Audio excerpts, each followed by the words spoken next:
Hello, beautiful people, and welcome to the Random and Wonderful podcast, a podcast where I chat about those random questions that end up being wonderful conversations. I'm your host, Grace Simmons, and I will be keeping you company for the next few minutes. I'm the founder of the Amethyst Palaver Hut, a wellness resource site made to support you on your journey on being a more grounded and emotionally stable person. Today, we will chat about why it's important to get to know yourself. Stay tuned. So, quick question. How well do you know yourself? And if your answer is, I know myself, I can't be influenced, okay, that's a piece of what I mean, but let's dive into a little bit more. Do you ever question certain behaviors that you have? Do you acknowledge your limits? Are you ever curious about your interests? Do you remember what causes certain fears? I'm learning that as I grow and mature, one of my goals is to become less about how I can make my current situation work and more how do I challenge my perspective and my fears and my perceived abilities. When I was in the military, I never once considered jumping out of a perfectly good airplane because why? Who jumps out of a moving cab into the street? Because to me, that's about the same thing. And then I met one of my coworkers at work, who was an older lady, and she had gone skydiving. And although she couldn't just quite tell me about her experience, all she kept saying was it was wonderful and she was so glad she did it. I was tempted. So I started watching videos on YouTube about how to prep, and I just wanted to see other people's reactions and is it all that wonderful? And I even read a place about weight limits for tandem jumps, and I thought, that's definitely going to knock me out of the running. And then one summer, my cousin was graduating, and she decided that for her graduation gift to herself, she wanted to go skydiving, and she asked me to go. Mind you, I have done my research. I've already knocked myself out due to the weight limit, but the truth was, I wanted to go. I was still kind of interested. My weight was definitely under the weight limit, but I knew that I may not have another opportunity to go with someone else to do this. So I said yes. I was nervous, like a good gentle reminder that you are only made of flesh and bones, kind of nervous. But when we drove to the middle of nowhere in Florida, we went through a very quick tutorial, and then we were up in the plane. My nerves went from normal, shaky nerves to why are you up here? As I watched my cousin go out of the plane. And I was next. So my guide pushes me, we shuffle towards the edge and lean out of the plane, and we were off. It was the most terrifying thing I have done in my life. I screamed for it felt like 5 minutes straight as we were falling. I kept trying to keep screaming. And then I ran out of air because there's wind in your face, there's tears, and it's a lot. And I just stopped screaming. And I finally opened my eyes, and I'm staring at the earth rushing towards me. And all I remember thinking is, it's so beautiful and green. I felt so small, not like insignificant, but just in awe of everything that God has created. I started praying and thanking God out loud for everything that I saw, every tree, every lake, a little swampy area, the bird, everything. Everything was beautiful. Everything was wonderful. We finally jerk our parachute to a nice glide, and I was able to have a less chaotic view of everything.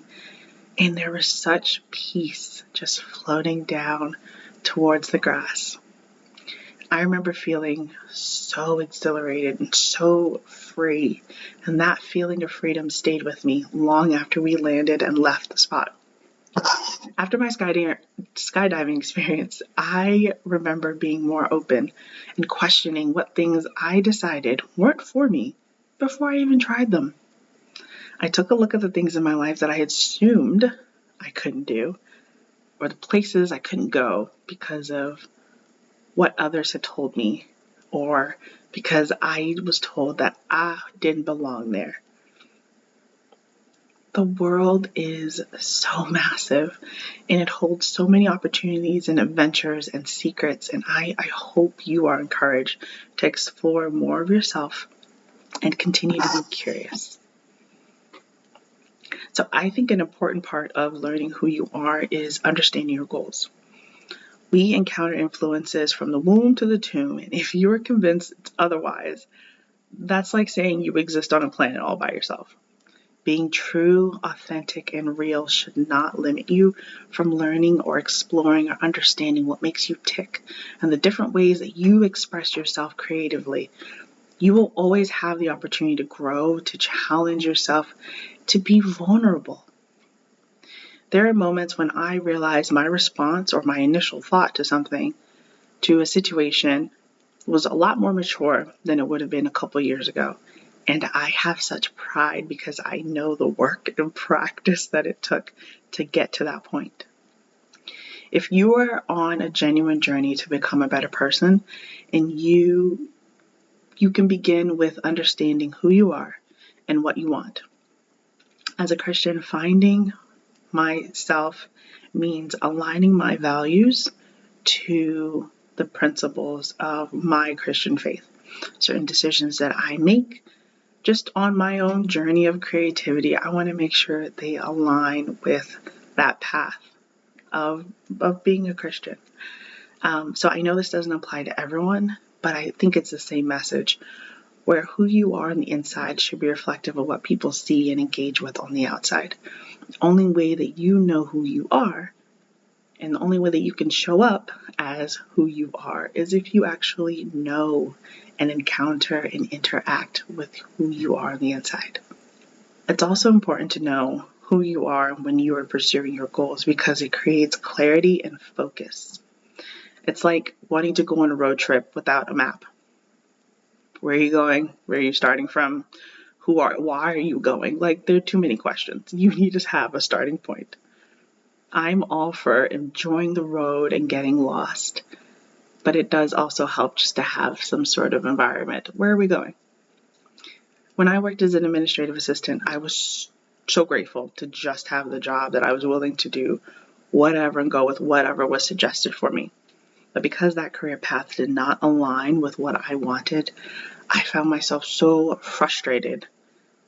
But I was not able to articulate what exactly was wrong. I did not know what I wanted to do. I just knew it wasn't that. I had to take time to pause, to take some assessments, write out my thoughts and desires to get a better understanding of who I was and what I wanted to do for myself. I knew I wanted to support others, but just in a different role. Once I transferred to another office, I felt close to the me that I had written about.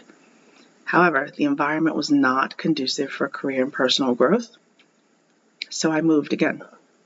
Now I have the opportunity to create programs for professionals that want to increase their leadership skills, and I work with individuals who want better balance with their emotional well-being so that they can be productive employees and enjoy their personal lives more fully.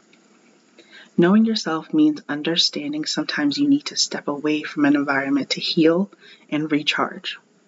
However, if you're just floating along and accepting things as they happen, you have nothing to keep you grounded, you will find yourself feeling lost and without a purpose.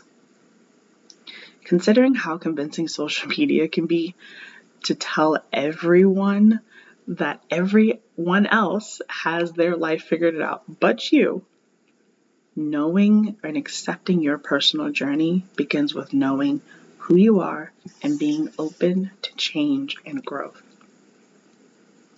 If you find you have all the answers or you no longer have any questions to ask of yourself, I have one for you.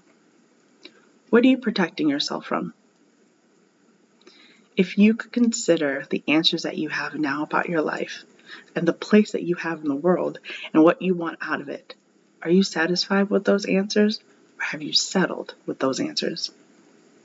Was there a point in your life when you saw more for yourself, and is it aligned with where you are now? I want you to sit with that for a bit, and when you're ready, feel free to leave a voice message or a DM me on Instagram so we can have a chat.